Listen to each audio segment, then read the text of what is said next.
Mega 9 TV. Social మీడియాలో celebrity status వస్తే చాలు చట్టం, న్యాయం, సంస్కారం ఏమీ అక్కర్లేదు అనుకునేలా ప్రవర్తిస్తున్నారు కొందరు యూట్యూబర్లు. ఇందుకు ప్రత్యక్ష ఉదాహరణగా నిలుస్తున్నాడు నా అన్వేషణ ఫేమ్ అన్వేష్. ట్రావెలర్ వ్లాగర్ గా పేరు తెచ్చుకున్న అన్వేష్ ఈ మధ్య కాలంలో వివాదాలకు కేర్ ఆఫ్ అడ్రస్ గా మారాడు. ఇప్పటికే ఇండియన్ ఆర్మీపై విషం చిమ్మాడని, బెట్టింగ్ యాప్స్ దందాలో ఉన్నతాధికారులపై నిరాధార ఆరోపణలు చేశాడని అన్వేష్ పై కేసులు నమోదయ్యాయి. ఈ ఉచ్చు బిగిస్తున్న వేళ తాజాగా అన్వేష్ చేసిన కామెంట్స్ చూస్తుంటే ఎవరికైనా మతి పోవాల్సిందే. సీతమ్మ పైనే కామెంట్స్ చేసి కొత్త చిక్కుల్లో ఇరుక్కున్నాడు అన్వేష్.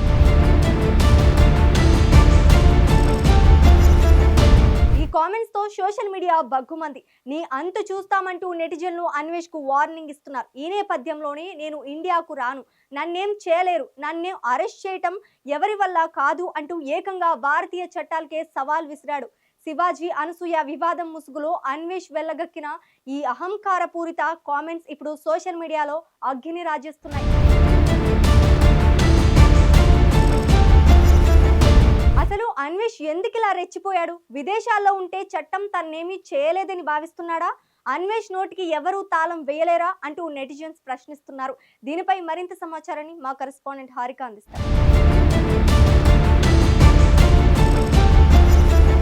ప్రపంచ యాత్రికుడు నా అన్వేషణ ఇప్పుడు వార్తల్లో నిలిచాడనే చెప్పాలి. ముఖ్యంగా ఏదైతే ఇప్పుడు ప్రస్తుతం ఒక కాంట్రవర్సీ కొనసాగుతూనే ఉంది అనుకోవాలి. ఎండ్ వచ్చింది అనుకున్న క్రమంలోనే మళ్ళీ ఆ కాంట్రవర్సీ పెద్దదవుతుందని చెప్పాలి. ఆ కాంట్రవర్సీ ఏదో కాదు, శివాజీ చేసిన బట్టల గురించి. అంటే ఒక అమ్మాయి బట్టలు, సామాన్లు అంటూ కొన్ని బూతులు ఆడడంతో తీవ్ర దుమారమే లేపింది అని చెప్పాలి. అయితే ఈ దుమారం తరువాత శివాజీ ఆల్రెడీ మహిళా కమిషన్కి వెళ్ళి ఆయన వివరణ ఇచ్చుకోవడం జరిగింది. అలాగే వచ్చి బయట మీడియాతో కూడా మాట్లాడారు. అంటే ఒక తండ్రి అలాగే ఒక అన్న ప్లేస్లో ఉండి నేను ఆ విషయం ప్రస్తావించానే తప్ప నాకు వేరే దురుద్దేశం లేదు అని చెప్పారు.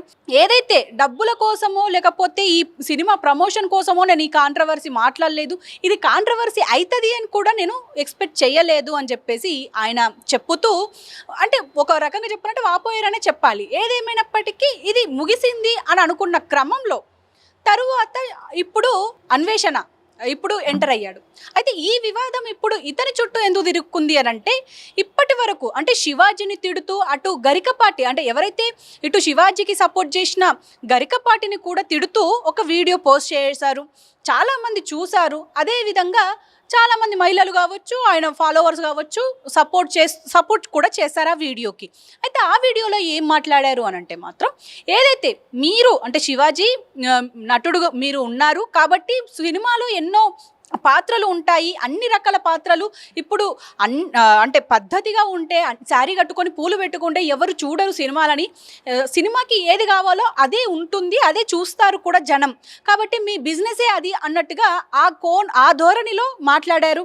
అలాగే గరికపాటిని కూడా ఇటు ఒక పక్క మాట్లాడుతూ, అంటే ఒక పక్క బూతులు మాట్లాడుతూనే ఇంకో పక్క గరికపాటి గురించి మాట్లాడుతూ వాళ్ళని రేపులు ఎట్లయ్యాయి, వాళ్ళు ఏ టీషర్ట్ వేసుకోవడం వల్ల అప్పుడు రేపులు అయ్యాయి అని చెప్పి అనడంతో ఇప్పుడు తీవ్ర దుమారమే రేగింది అని చెప్పాలి. ఒక పక్క బీజేపీ ఇటు కార్యకర్తలు కావచ్చు, ఇటు ఏబీవీపీ కార్యకర్తలు కావచ్చు, పూర్తిగా ఇటు దేవుళ్లను మొక్కే ప్రతి ఒక్కరూ దీని మీద రియాక్ట్ అవుతున్నారు.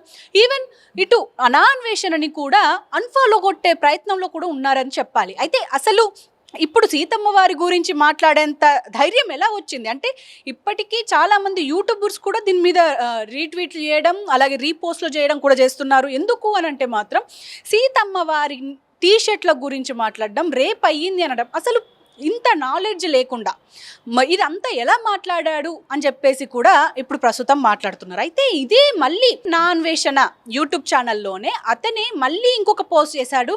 ఎప్పుడైతే అరే బాబు ఇప్పుడు ఈ శివాజీ గురించి నువ్వు ఎప్పుడైతే మాట్లాడావో ఇతను నీ ఫ్యాన్ రా అని చెప్పేసి మాట్లాడారు. ఎప్పుడైతే ఈ బెట్టింగ్ యాప్స్ గురించి మాట్లాడి వీడియోలు పెట్టడం, ఇటు సిపి సజ్జనార్తో అప్పుడు ఆయన ఎండీగా ఉన్నారు, అప్పుడు ఆయనతో పాటు కొలాబరేట్ అయ్యి ఈ బెట్టింగ్ యాప్ మీద ఒక ఉద్యమమే చేశారు అని చెప్పాలి. అప్పుడు చాలా అప్లోజ్ కూడా వచ్చింది. ఈ క్రమంలో ఇటు శివాజీ కూడా ఒక వీడియో పెట్టారు, నీకు నేను ఫ్యాన్ అయిపోయాను రా అని చెప్పేసి ఒక వీడియో పెట్టారు.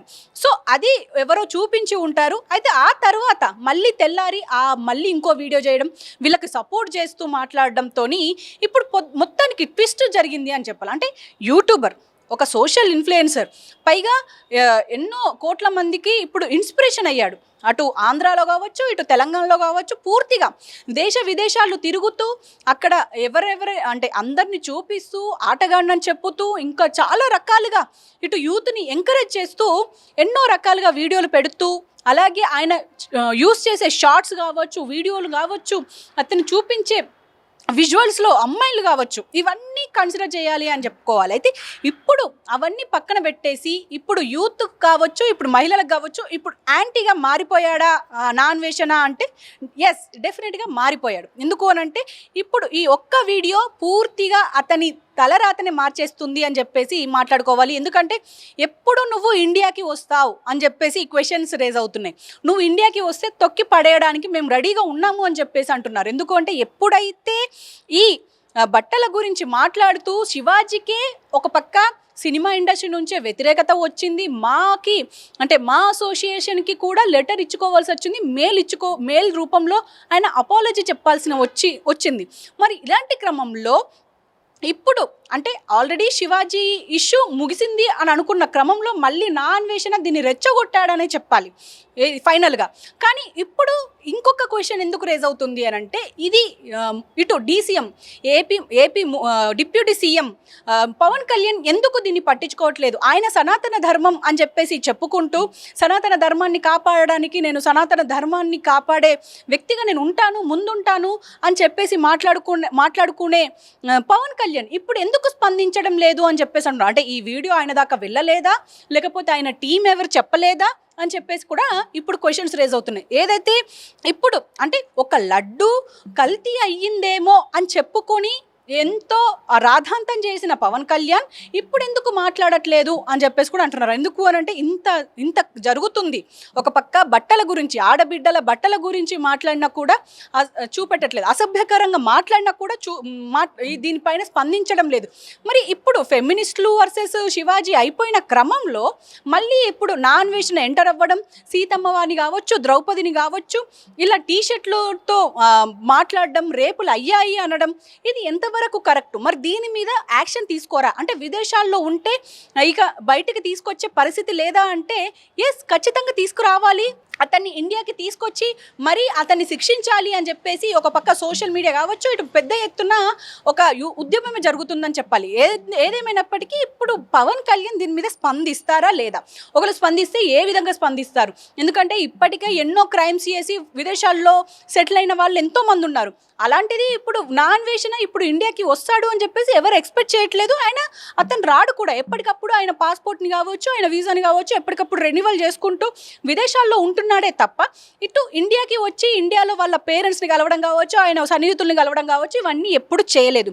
మరి ఇప్పుడు ప్రతి ఒక్కరు హిందువులు ప్రతి ఒక్కరు దీని మీద స్పందించే అవకాశం ఉన్నా కూడా జస్ట్ స్పందించడం వరకే అవుతుంది తప్ప అతన్ని ఇండియాకి తీసుకొచ్చి అతన్ని శిక్షించే అవకాశం అయితే లేదనే చెప్పాలి. ఏదేమైనప్పటికీ మరి దీని మీద పెద్ద ఎత్తున ఇటు ఏదైతే ఉద్యమం అయితే వచ్చే అవకాశం ఉన్నట్టయితే కనిపిస్తుంది. ఎందుకు అని అంటే ఇప్పుడు ఈ క్రమంలో ఈ సిచ్యువేషన్లో హిందూ దేవుళ్ళ మీద ఇప్పటికే వ్యతిరేకత అంటే ఇప్పటికే అటాక్స్ అవుతున్నాయి. మరి ఈ క్రమంలో ఇప్పుడు అతను ఇప్పటికే చెప్తున్నాడు, నేను హిందువుని, నేను హిందూ దేవాలయాలని ఎన్నో చూపించాను నా వీడియోల్లో అని చెప్పేసి ఇలా చెప్తూ వస్తున్నాడు. అంటే ఒక సారీ ఫీల్ అవుతున్నట్టే అనిపిస్తున్నప్పటికీ కానీ ఏదో ఎక్కడో ఒక రెక్లెస్గా అంటే ఒక అవగాహన లేకుండా, ఒక ఆలోచన లేకుండా నోటికి ఏదొస్తే అది మాట్లాడడం, అవన్నీ ప్రజల మీద రుద్దడం, అంటే ఆయన ఫాలోవర్స్ మీద రుద్దడం, ఇది మొదటి నుంచి జరుగుతూనే ఉంది. ఖచ్చితంగా దీనికి ఒక చెక్ పాయింట్ కావాలి. మరి ఇది ఎలా అవుతుంది? ఎందుకు అని అంటే ఇప్పటికే నా అన్వేషణకి 2 మిలియన్స్ దాకా సబ్స్క్రైబర్స్ ఉన్నారు. మరి వాళ్ళందరూ మరి ఈ హిందువులా, మరి వేరే మతానికి చెందిన వాళ్ళ, లేకపోతే మన ఇండియన్సే కాదా? ఇవి కూడా ఒకసారి క్వశ్చన్ చేసుకోవాల్సిన పరిస్థితి అయితే ఉంది. కెమెరామెన్ భానుతో హారిక, హైదరాబాద్.